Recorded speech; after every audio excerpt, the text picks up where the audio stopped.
सबसे पहले मैं आपको नैरो यूटिलिटेरियन के बारे में बताऊं. Actually these are the services provided by the ecosystem and these services they are called your eco services. But the maximum contribution that is more than 50% ecosystem services are provided by soil. Very important, ध्यान रखना. अब हमारे पास में बात चलती है कि नैरो यूटिलिटेरियन क्या होता है. नैरो यूटिलिटेरियन का मतलब होता है जिनकी कम उपयोगिता होती है. उपयोगी तो हैं मगर कम उपयोगी होते हैं. कैसे? जैसे औषधि होती है, हमको पौधों से मिलती है, अनेक प्रकार की औषधि मिलती है. प्लांट से रोवोल्फिया सर्पेंटाइना हमारे पास रिसर्पिन दिया था जो बीपी कम करता था. हल्दी से हमको करक्यूमिन मिलता है. अफीम से हमको पेपेवरिन मिलता है. इनको औषधि के रूप में काम में लिया जाता है, लेकिन रोज रोज तो काम में नहीं लेते. कभी कभार काम में लेते हैं और थोड़ा सा काम में लेते हैं. तो उसको हम लोग बोलते हैं नैरो यूटिलिटेरियन, यानी कि क्षीण उपयोगिता वाली सेवाएं. Okay. Then comes your broad utilitarian. Broad utilitarian के अंदर अगर मैं देखूं तो पौधे हमको क्या देते हैं? ऑक्सीजन. पौधे हमको क्या देते हैं? फूड. आया समझे? और एक आइडियल पारितंत्र बनाते हैं. आज भाई साहब अगर अपने पास में ऑक्सीजन नहीं मिलेगी तो मर जाएंगे, भोजन नहीं मिलेगा तो मर जाएंगे. तो ये बृहद उपयोगिता हुई इको सर्विसेज की. तो यहां पर आपको ध्यान रखना पड़ेगा कि मुख्य घटक जिसके बिना जीवन असंभव हो वो ब्रॉड यूटिलिटेरियन में जाएगा, और जिनका कम उपयोग होता है, कभी कभी होता है, वो नैरो यूटिलिटेरियन के अंदर जाएंगे. तीसरा नंबर हमारे पास में आया एथिक का. एथिक का मतलब होता है नैतिक. नैतिक, इथिकल का मतलब ये हो गया कि जैसे अपन लोग पिकनिक मनाने जाते हैं, वहाँ पहाड़ देखते हैं, पर्वत देखते हैं, घाटियाँ देखते हैं, सुंदरता देखते हैं, सीनरी देखते हैं, तालाब होते हैं, नदियाँ होती हैं, वहाँ पर अपन लोग मनोरंजन के लिए जाते हैं. और उसी जंगल के अंदर जब कभी मधुर सी आवाज़ कोयल की सुनाई देती है तो हमें अच्छा लगता है. That is giving you ethical pleasure. एक नैतिक खुशी वो आपको दे रही है. तो क्वेश्चन ये बनाता है कि why should we conserve biodiversity, कि हमें जैव विविधता का संरक्षण क्यों करना चाहिए. क्योंकि हमको जैव विविधता से क्या बना? पारितंत्र बना. पारितंत्र आइडियल है तो एवरीथिंग इज ऑल ओके. पारितंत्र के द्वारा जो सेवा प्रदान की जाती है उसको अपन इकोसिस्टम सर्विस कहते हैं. ये इकोसिस्टम सर्विसेज 3 प्रकार की होती है जो कि बायोडाइवर्सिटी के कारण ही हमको प्राप्त होती है. नंबर 1 नैरो यूटिलिटेरियन, क्षीण उपयोगिता वाले. ब्रॉड यूटिलिटेरियन, बृहद उपयोगिता वाले. और एथिक यानी कि नैतिक उपयोग जो होते हैं वो मैंने आपको एंड के अंदर बताए. अब आता है हमारे पास के अंदर कि in addition to this broad we can also say that pollination ले लो बेटा. इसमें आ रहे हैं, किसमें? ब्रॉड वाली में. पॉलिनेशन. आज अगर कीड़े नहीं हुए तो कौन परागण करेगा भाई साहब? कौन सा कीड़ा सबसे अधिक परागण करता है? Apis indica. ओके. सबसे अधिक कौन सा कीड़ा जो है, इंसेक्ट जो है परागण करता है? Apis indica. परागण नहीं होगा तो निषेचन नहीं होगा. निषेचन नहीं होगा तो फल नहीं बनेगा. फल नहीं बना तो बीज नहीं बनेगा. बीज नहीं होगा तो नया पौधा कहाँ से प्राप्त करोगे? नया पौधा नहीं मिलेगा तो बायोडाइवर्सिटी डिक्रीज हो जाएगी. बायोडाइवर्सिटी डिक्रीज हुई तो पारितंत्र आपका इम्बैलेंस हो जाएगा. पारितंत्र इम्बैलेंस जैसे ही होगा जातियाँ विलुप्त होना शुरू हो जाएंगी. और एक समय ऐसा आएगा जब अधिकांश जातियाँ जो होंगी वो वहाँ से विलुप्त हो जाएंगी. सो this is your 3 arguments regarding the conservation of the biodiversity, in which the first was your narrow utilitarian, broad utilitarian and ethic. इनके एग्जाम्पल साइड के अंदर लिखकर याद कर लिया करो. बात सुनाई? अब आता है हमारे पास के अंदर एक और पॉइंट कि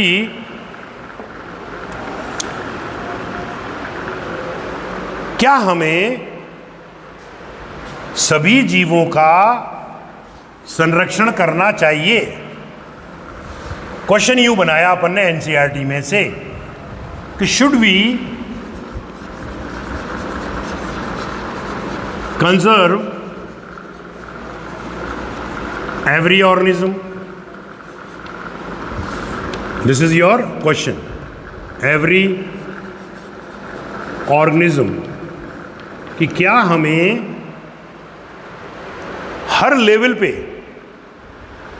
एट ऑल बायोलॉजिकल लेवल, अपन यूं कह सकते हैं, एट ऑल बायोलॉजिकल लेवल, कि क्या हम को सभी जीवों का हर संगठन स्तर पर संरक्षण करना चाहिए? अच्छा क्वेश्चन. तो इसका आंसर होगा हाँ, क्योंकि अपन ने कई लेवल्स ऑफ ऑर्गेनाइजेशन पढ़े हैं. ऑर्गेनिज्म पढ़ा है, कम्युनिटी पढ़ा, बायोम पढ़ा, इकोसिस्टम पढ़ा, बायोम पढ़ा. उसको भी मारो गोली. हमने मैक्रोमोलिक्यूल से सेल बनी, सेल से टिश्यू बना, टिश्यू से ऑर्गन, ऑर्गन से सिस्टम, फिर पूरा ऑर्गेनिज्म बना कि नहीं बना? आज कई बैक्टीरिया ऐसे हैं जो हमारे काम के नहीं हैं, मगर जेनेटिक इंजीनियरिंग में, यानी कि मॉलिकुलर लेवल पे चले गए अपन, मैक्रोमोलिक्यूल, जेनेटिक लेवल पर जाकर वहाँ से जीन निकालकर कई अच्छे कार्य किए जा रहे हैं. बीटी कॉटन का नाम सुना होगा आप लोगों ने, सुना कि नहीं सुना? पेस्ट कंट्रोल के लिए, बायोलॉजिकल कंट्रोल जिसके अंतर्गत वो आता है. कहने का मतलब कि हमको हर लेवल ऑफ ऑर्गेनाइजेशन के ऊपर कंजर्व करना चाहिए, चाहे वो लाभकारी हो या हानिकारक. क्योंकि अगर वो हानिकारक है तो उसका कोई ना कोई घटक तो हमारे किसी न किसी काम आ ही जाएगा, डायरेक्टली या indirectly. So we should conserve every organism at all biological level, because directly and indirectly they give services to the human beings, to the living beings. Okay? Now, the next question which I am going to write is your, how do we conserve biodiversity? Very important. हर साल एक question आता है.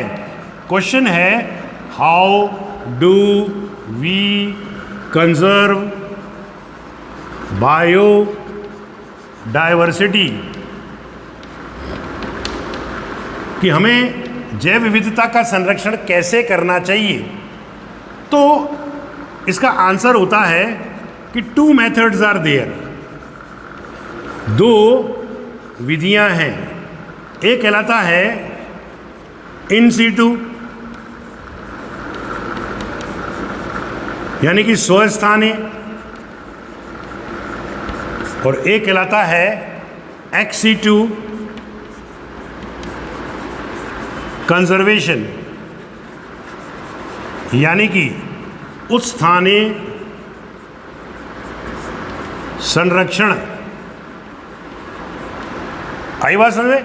X situ conservation and in situ conservation.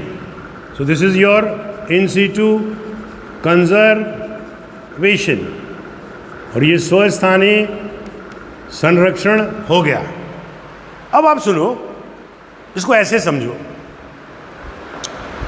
पहले मानव जंगलों में रहता था, वृक्षों पे रहता था. मानव को क्या माना गया? वृक्षाश्रयी, आर्बोरियल. याद रखना, इवोल्यूशन में से क्वेश्चन बन जाता है कि मानव कैसा होता है, टेरेस्ट्रियल होता है, एक्वाटिक होता है, या वृक्षाश्रयी या आर्बोरियल होता है. तो पहले अपन पेड़ों पे रहते थे, बंदर थे. बाद में नीचे आए, फिर गुफाओं में गए अपन लोग. तो पहले हम लोग प्राकृतिक अवस्था में रहते थे, इन नेचुरल साइट के ऊपर मूलभूत अवस्था में रहते थे. हमारी देख रेख करने वाला कोई नहीं था. ओके? या एक कुत्ते को ले लो. एक कुत्ता, जंगली कुत्ता जंगल में रह रहा है, घूम रहा है, फिर रहा है. अचानक क्या हुआ? वो बीमार पड़ गया, यूँ मान लो. मैं उसको मेरे घर पर लाकर उसका इलाज करवाया, ठीक हो गया, और फिर मैंने मेरे घर में ही रख लिया, उसको पाल लिया. तो पहले तो वो ओरिजिनल साइट के ऊपर था, प्रकृति ही उसका संरक्षण कर रही थी. और अब मैं वो अंडर ह्यूमन केयर आ चुका है. कब? मेरे घर के अंदर. अब मैं उसकी देखभाल कर रहा हूँ. तो ये कहलाएगा एक्स सीटू। और जब वो प्राकृतिक अवस्था में रहता है तो उसको बोलते हैं हम लोग इन सीटू। तो इसको लिखते हैं हम लोग एट ओरिजिनल और नेचुरल साइट। प्राकृतिक क्षेत्र में या मूलभूत अवस्था के अंदर ही आपको देखने को मिलेगा। इन सीटू कंजर्वेशन में जीव जो होता है उसको वो प्राकृतिक अवस्था में रहता है, जहाँ पर उसके कोई केयर नहीं करता है, प्रकृति के अंदर अपने आप रहता है। इसके जो एग्जाम्पल्स हैं वो अगर अपन देखें तो हमारे पास के अंदर हैं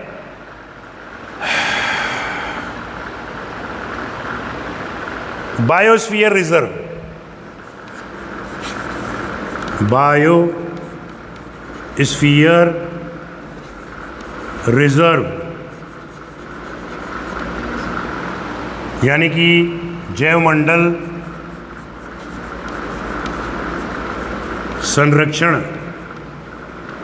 संरक्षी। इनकी संख्या कितनी है टोटल? 14। आ गया समझ में? दूसरा आता है हमारे पास में नेशनल पार्क।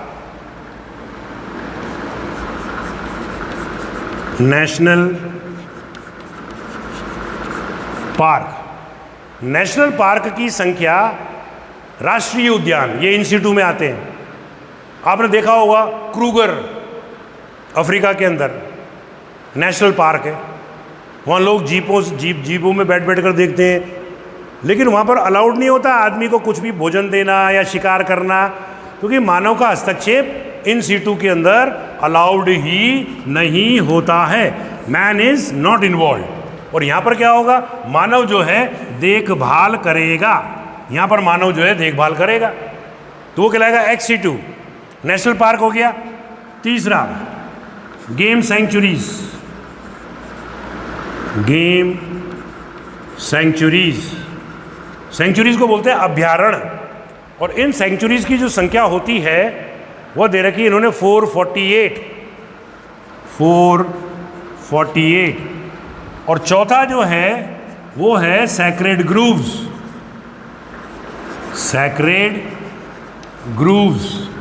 यानी कि पूजनीय वन। जैसे अपन वनों की पूजा करते हैं, कोई पीपल की करता है, कोई नीम की करता है, कोई तुलसी की करता है। भारत के अंदर सबसे अधिक कौन सा पौधा उगाया जाता है या जिसकी पूजा की जाती है? तो तुलसी, उसके बाद में आता है पीपल, और तीसरे नंबर पर आता है खेजड़ी यानी कि प्रोसोपिस। ध्यान रखना, तुलसी, पीपल और खेजड़ी, ये आ चुका है क्वेश्चन जो मैंने आपको बताया। तो पूजनीय one, national park, biosphere reserve, game sanctuary, ये जो है हमारे नेशनल पार्क की संख्या कितनी है बेटा? 90। और गेम सेंचुरी की संख्या 448। मैचिंग में आज बन सकता है क्वेश्चन, ध्यान रखना। सैक्रेड ग्रूव्स, पूजनीय वन जो होते हैं वो भी हमारे इन सीटू के एग्जाम्पल होते हैं। ओके, अब अपन आए इधर एक्स सीटू, जहाँ पर मानव का स्तर। सपोज करो यहाँ पर कोई विपदा आ गई। क्या आ गई? विपदा आ गई। तो अब उनको यहाँ से निकाल कर हमने सुरक्षित स्थान पर रख दिया और मानव जो उसकी देखभाल कर रहा है, तो वो एग्जाम्पल किसका कहलाएगा? एक्स सीटू कंजर्वेशन का कहलाएगा। तो इसमें हमारे पास में ये आता है साहब 101% एक क्वेश्चन इसमें से। जूलॉजिकल पार्क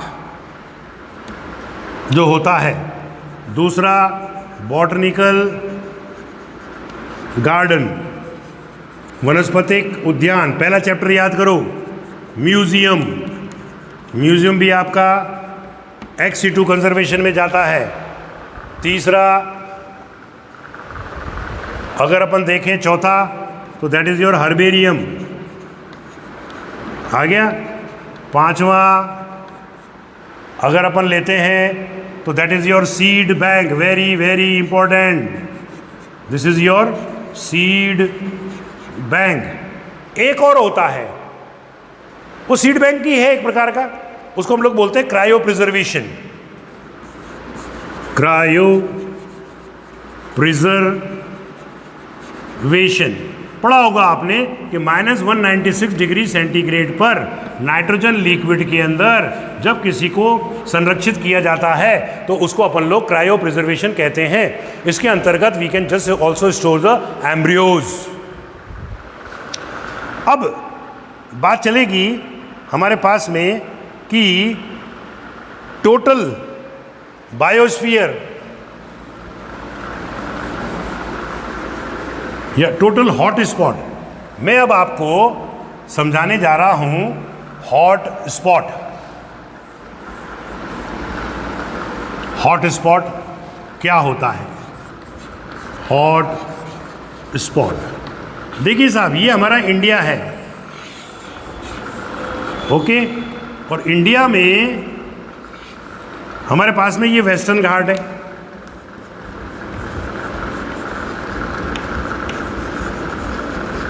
यहां पर जो एम्फीबियंस हैं they are less in number.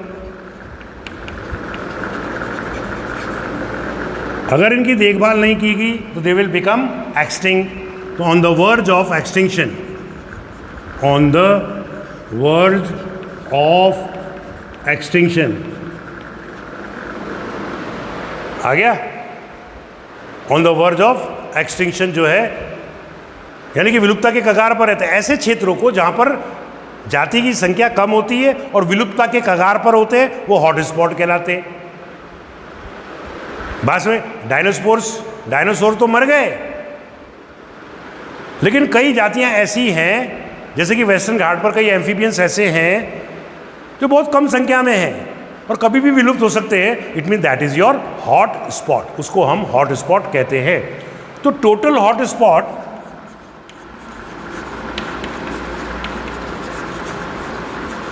कितने हैं? 34। उनमें से in India 3 are there. Bharat के अंदर कितने? 3। और ये 3 जो होते हैं वो कौन कौन से हैं? Very important, eastern Himalayas, number 2 western Ghat, number 3 Indo Burma